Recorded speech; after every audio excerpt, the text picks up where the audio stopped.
Salut à tous, c'est Goon et aujourd'hui on va voir comment réaliser un système de connexion ainsi que de création de compte avec Next.js en TypeScript et on utilisera MongoDB en tant que base de données. Donc on est tout de suite parti. Donc on va commencer par se créer un compte, donc sign up. Donc tout d'abord, évidemment, vous allez créer à la racine de votre app un dossier sign up ou register par exemple. Et dedans, vous allez créer un fichier page.csx pour évidemment créer une page. Donc cette page, on va de suite la retrouver ici. Hop, on a la page sign up juste ici d'un de mes projets en cours. Donc vous voyez, c'est une page de création de compte assez simple avec un titre en haut, créer un compte, 3 inputs et un bouton créer un compte en bas ainsi qu'une redirection si jamais vous voulez vous connecter plutôt que créer un compte. Donc moi, je vais pas trop m'étaler sur le front-end et l'aspect esthétique de la chose, c'est pas le but ici. Le but ici, c'est plutôt le back-end. Et on va tout faire évidemment avec Next.js, donc il n'y aura pas d'API Express par exemple. Donc, tout d'abord, ce qui va être important de faire, c'est d'importer tout ce qu'il va nous falloir. Donc d'abord, on va indiquer que c'est un client components, juste en haut, en mettant ici use client. Et ensuite, on va importer tout ce qu'il nous faut. Donc, use state, use effect, change event, form event from React. On va utiliser Axios pour faire des calls à l'API. Ensuite, on va utiliser JS Cookie. Je sais pas si c'est le mieux, mais c'est moi ce que j'utilise pour gérer les cookies. Et on va utiliser le routeur de Next pour rediriger une fois la connexion réalisée. Alors après ça c'est un petit bonus si vous voulez, c'est moi j'ai créé un composant en fait, si jamais vous êtes déjà connecté, qui va afficher dans la page vous êtes déjà connecté, plutôt que remettre le champ pour se connecter alors que vous l'êtes déjà. Donc ensuite, vu qu'on est en TypeScript, on va créer une petite interface form data, avec username qui est une string, l'email qui est une string, et un password qui est une string. Et donc ensuite, on va tout de suite passer à la page en elle-même. Donc ça, c'est si jamais vous voulez afficher un composant logged in, already logged in, comme j'ai fait ici, vous devez savoir si vous êtes connecté. Et pour ça, donc moi je crée un isLoggedIn, set isLoggedIn avec useState. Et ici, dans mon useEffect, je cherche tout simplement avec JSCookie si un cookie qui s'appelle username. Si un cookie qui s'appelle username, c'est que l'utilisateur est déjà connecté. Donc on va afficher le composant comme quoi il est déjà connecté. Sinon, on va afficher la page normale. Ensuite, du coup, on va gérer form data avec useState. Donc username est de base vide ainsi que l'email et le password. C'est logique vu qu'on a des inputs. Ensuite, on va faire le handle change. Donc le handle change c'est tout simplement pour sauvegarder les changements dans l'input. Donc voilà, on fait tout ça. On set ici le form data avec le name en tant que value. Ensuite, on va créer le handle submit. Non, d'abord on va faire autre chose.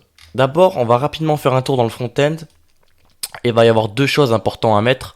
C'est dans vos inputs. C'est ici le value et le onChange. Donc si en haut dans votre form data vous avez appelé par exemple votre username, comme moi username ou alors pseudo, imaginons, ce que vous allez devoir faire ici dans value c'est mettre formdata.username ou .pseudo.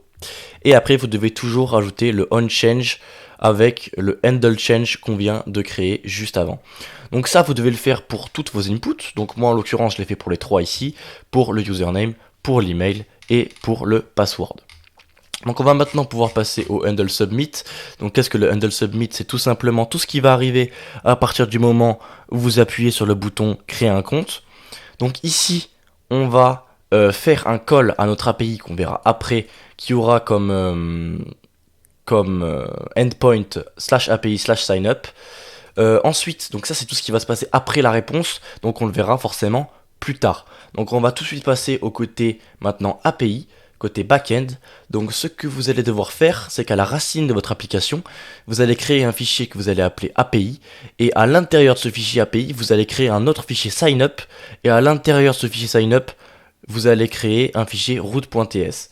Donc si jamais vous ne voulez pas appeler ce dossier signup comme moi et mettre par exemple register, vous devez également changer ici le endpoint, parce qu'en fait le endpoint qu'il y a ici correspond au nom du dossier qu'il y a ici. Donc on va tout de suite se rendre sur le fichier root.ts et on va utiliser trois module ici, enfin ça c'en est pas vraiment un, on va utiliser 2 modules en réalité. On va utiliser bcrypt.js et pas bcrypt parce que je crois que bcrypt a des problèmes avec Next.js au moment où vous allez déployer l'application sur Vercel par exemple. Donc il faut utiliser bcrypt.js et on va utiliser Mongoose étant donné qu'on va utiliser MongoDB en tant que base de données. Donc après vous allez évidemment importer Next Response qui permettra à Next de renvoyer la réponse au front-end depuis le back-end. Ensuite vous allez créer une fonction post parce qu'évidemment on a fait un axios.post juste ici. Là, ici, on a fait un axios.post. Donc ici, on va faire une fonction post avec request et en promise next response parce qu'on promet de répondre. Ok. Ensuite, donc on va récupérer les résultats. Que nous a envoyé le front-end, ce qui est en fait le form data. Donc on va récupérer le form data ici, qui va contenir le username, l'email et le password. Donc ça, on va l'appeler result. Et ensuite, il va falloir créer un schéma Mongoose. Donc pour ça, on va à la racine, on va même pas dans le dossier app, on va vraiment dans la racine du projet. On va créer un dossier schéma et un dossier qu'on va par exemple ici appeler login.js. Dedans, on va importer Mongoose et dedans, on va donc créer. Ah, ça, il faut que je le supprime. Autant pour moi. Tac. On va créer un schéma Mongoose. Donc pour ça, on déclare const login schéma, on crée un Mongoose schéma ici et dedans, il va falloir mettre les 3 choses, les 3 objets qu'on va mettre dans la database. Donc en l'occurrence, ici, username qui sera un string et qui a besoin, qui est requis, on ne peut pas faire sans. L'email, pareil, c'est une string requis et il est unique, c'est-à-dire qu'il ne peut pas y avoir 2 fois la même email dans la base de données. Et le password qui est une string et qui est aussi requis. Ensuite, on va exporter ça, voilà, donc avec user en nom de schéma. Et le schéma qui se trouve juste ici. Voilà, donc ça c'était la création du schéma. Maintenant qu'on a ça, on va ici l'importer, le schéma qu'on vient de créer. Et il va nous falloir une deuxième chose, c'est l'URL de votre base de données Mongo. Donc on se rend sur MongoDB juste ici. Et pour obtenir, alors moi je ne vais pas vous le montrer parce qu'il y a le mot de passe, il y a votre mot de passe il me semble qui est affiché, votre mot de passe MongoDB, donc je ne vais pas vous l'afficher. Mais ce que vous faites tout simplement, c'est connect qui est ici, connect. Et vous faites driver, vous faites mongoose et vous aurez votre URL. Ah ben non, c'est bon, je peux la montrer, il n'y a pas le mot de passe qui est affiché. Donc vous voyez, ça ressemble plus ou moins à ça. Et juste ici, vous avez besoin de remplacer la balise password par votre mot de passe. Donc ensuite, alors moi, évidemment, pour vous la montrer, je l'ai mis dans un fichier env qui est juste ici. Pour pas vous montrer mon mot de passe. Donc si vous ne savez pas ce que c'est un fichier env, faites votre petite recherche sur Google. Et donc après du coup on importe la base de données de l'URL ici en faisant process.env.mongo-url. Ensuite on fait une fonction pour se connecter à la base de données. Donc on fait await mongoose.connect db-url. Alors si ici vous vous demandez pourquoi j'ai mis un tsignore, donc tsignore c'est pour ignorer une erreur. C'est parce que de base il y a une erreur, c'est juste parce que la base de données, l'URL de la base de données est potentiellement undefined et ça plaît pas à Next. Mais c'est pas très grave en soi, parce qu'elle le sera defined si vous avez bien géré votre point env. Donc ensuite vous pouvez mettre un petit console log bien connecté à la base de données si vous voulez. Ensuite du coup on exécute la fonction qu'on vient de créer juste au-dessus. Et ensuite on va créer un petit tableau const data avec username, result.username, donc en fait en récupérant le contenu de la variable result qui récupérait littéralement toute la requête, tout le contenu de la requête. Ensuite, on va faire une vérification si est-ce que l'utilisateur existe déjà. Donc pour ça, on fait un await login collection, donc qui est tout simplement le schéma. Login collection.find one email data.email. Donc tout simplement pour vérifier si l'utilisateur existe déjà. Donc si user est defined, ça veut dire qu'il y a déjà un utilisateur avec cette adresse mail. Auquel cas, on va renvoyer une réponse avec next response, comme quoi l'utilisateur existe déjà, statut 400, donc pour dire que la requête a malgré tout bien été effectuée. Et donc si c'est pas le cas, on va vraiment pouvoir passer concrètement à la création du compte, et pour ça on va d'abord crypter le mot de passe avec bcrypt.js, donc c'est assez important de le faire pour pas que les mots de passe soient affichés en clair dans votre base de données. Donc ici on définit le salt round, donc je crois que c'est le niveau de cryptage, enfin ça j'ai jamais trop compris pour être honnête. Ensuite on va du coup hasher, crypter le mot de passe en faisant bcrypt.hash. On lui donne le password juste ici qu'on a défini en tant que paramètre, et en deuxième paramètre salt round, donc qui est égal à 10, qui est plus ou moins le niveau de hachage, de cryptage. Et ensuite du coup on va redéfinir data.password pour qu'il soit maintenant égal au nouveau password qu'on vient d'hacher juste au-dessus. Donc ensuite, si ça c'est bon, on va login collection.insert many. Donc c'est tout simplement pour créer l'utilisateur au sein de la base de données, et on lui donne data comme paramètre, donc ça va inclure tout ça dans le schéma bien proprement. Et ensuite on va renvoyer au front-end avec next response encore toutes les datas, et vous allez voir pourquoi. Donc maintenant, une fois que ceci est fait, on va pouvoir retourner au front-end, retourner dans le handle submit et tout simplement récupérer le contenu que vient de nous envoyer l'API. Donc moi je vais récupérer deux choses ici, on va pas récupérer le mot de passe, ça sert à rien. On va récupérer le username et le email, tout simplement pour en faire des cookies, pour après pouvoir l'utiliser ailleurs dans le site. Donc pour récupérer le contenu, on fait res.data. Le contenu qu'on veut, donc en l'occurrence le username et l'email.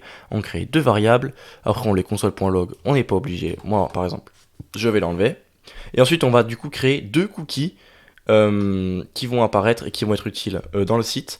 Donc en l'occurrence un username et un email. Et alors ensuite on va router.push, donc c'est tout simplement pour rediriger l'utilisateur vers la page d'accueil du site. D'ailleurs je ne sais pas si je vous ai dit, mais ici il faut constructor égale useRouter si ça n'avait pas été fait au préalable. Et donc je vais maintenant moi-même créer un compte afin que vous puissiez voir à quoi ça ressemble. Donc je vais utiliser une adresse mail totalement bidon du type testyoutube@gmail. Ah non, ça c'est l'utilisateur, autant pour moi. Test, on va l'appeler testyoutube@gmail.com. En mot de passe, on va mettre 1, 2, 3, 4. On va créer un compte. Tac, normalement ça prend un peu de temps, mais on va être redirigé. Voilà les amis. Donc là on a bel et bien créé un compte maintenant. Donc on peut voir d'ailleurs que le héros, enfin le texte ici a changé. De base c'est pas ça. Là on affiche le nom d'utilisateur que vous pouvez également retrouver ici. Et donc si on va voir maintenant dans MongoDB, on fait ici pour refresh, on peut voir que tout le contenu est bien là. Donc là on a le pseudo, l'email, et ici on a le mot de passe qui est haché. Donc pour la création de compte c'est bon. On va maintenant pouvoir passer à la connexion. Donc pour ça, on retourne de 1 sur le site. Ici on va se déconnecter. Ici on va se connecter, tac. Et on retourne dans le code. Donc au niveau du front-end c'est plus ou moins similaire. Donc on va toujours importer les mêmes choses. UseState, UseEffect, ChangeEvent, FormEvent, Axios, JSCookie, la navigation. On va créer une forme data, mais cette fois-ci on n'aura pas besoin du username. On va seulement utiliser l'email et le password. On va à nouveau vérifier si l'utilisateur est connecté, mais bon ça c'est optionnel, c'est si vous voulez. Ensuite du coup on va redéfinir la forme data de base avec des contenus vides. On va refaire un petit handle change. Toujours important, comme je vous l'avais dit, de bien penser à mettre la value et le onChange dans vos inputs. Et au niveau du handle submit, on va donc faire un axios.post, cette fois-ci un endpoint qui est /API/login. Donc on y va de suite. Donc comme tout à l'heure, toujours dans votre dossier API, vous allez créer un fichier, cette fois-ci login, toujours avec un root.ts, et nous y voilà. Donc toujours pareil, on importe next response, on importe bcrypt.js, on importe mongoose. On n'aura pas besoin de créer de schéma cette fois-ci, c'est toujours le même. Donc on récupère le résultat de la requête encore une fois, en ayant créé une fonction post juste avant, autant pour moi, je ne l'avais pas dit. Ensuite on va à nouveau importer le schéma qu'on avait créé tout à l'heure pour la création de compte. On va encore importer l'URL de la base de données. On va à nouveau se connecter à la base de données. On va à nouveau définir data avec le contenu de la variable result. On va checker il y a bien un utilisateur qui existe avec l'email qui nous a été fourni. Si oui, on va vérifier si le mot de passe est le bon en faisant un bcrypt.compare data password. Donc là, on va comparer le mot de passe que l'utilisateur vient de nous donner au mot de passe qui est présent dans la base de données. Si c'est pas le bon mot de passe, on va retourner une erreur, mot de passe incorrect. Et si c'est bon, on va définir ici une variable data sent avec username en username et email en data.email. Et on va renvoyer ça avec next response. Donc, comme vous pouvez le remarquer, c'est plus ou moins similaire, même très similaire avec le sign up, donc la création de compte, ce qui est plutôt logique étant donné que c'est basiquement les mêmes choses. Et donc ici du coup on retourne sur le front-end pour tout ce qui va se passer après avoir reçu le résultat de la requête. Donc on va définir username et email avec le contenu du résultat de la requête. On va créer deux cookies username et email et on va rediriger vers la page d'accueil, tout simplement les amis. Donc là maintenant je vais me connecter. Donc je vais mettre mon mot de passe qui était testyoutube@gmail.com et mon mot de passe 1, 2, 3, 4. Ça prend un petit peu de temps et voilà, vous pouvez voir que je suis bel et bien connecté. Donc les amis, c'était tout pour ce tuto création de compte ainsi que connexion entièrement fait avec Next.js et TypeScript. J'espère que ça vous a plu. Si ça vous a plu, n'hésitez pas à lâcher un petit pouce bleu, à vous abonner et on se retrouve une fois pour le prochain tuto. Allez, salut!